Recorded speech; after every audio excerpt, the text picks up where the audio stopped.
Where do you go when life becomes unstable? What do you do to find stability? Good morning, All Saints, and welcome to this week's Day Verbum. In our media-rich culture, we often surround ourselves with noise and never allow ourselves to meet God in quiet prayer. Our lives are sometimes like this, with lots of competing noises calling for our attention. When there's so much going on around us, it is difficult for us to focus on any one thing. When this happens, we can miss really important things that are going on around us.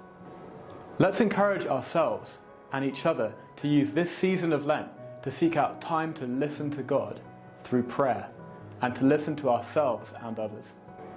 In this week's Gospel, Jesus takes 3 of his disciples to the mountain to pray.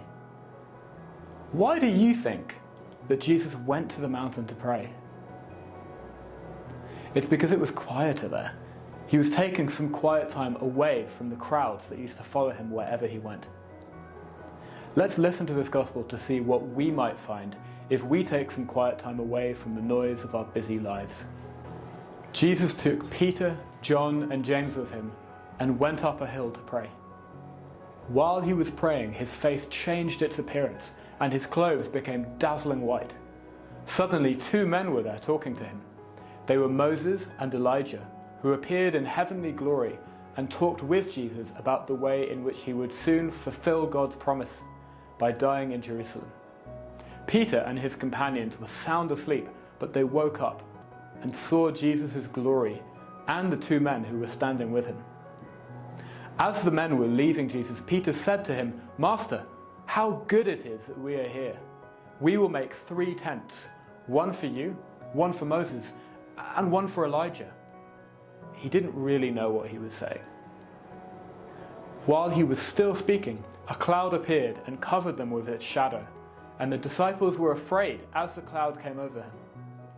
A voice said from the cloud, "This is my son whom I have chosen. Listen to him."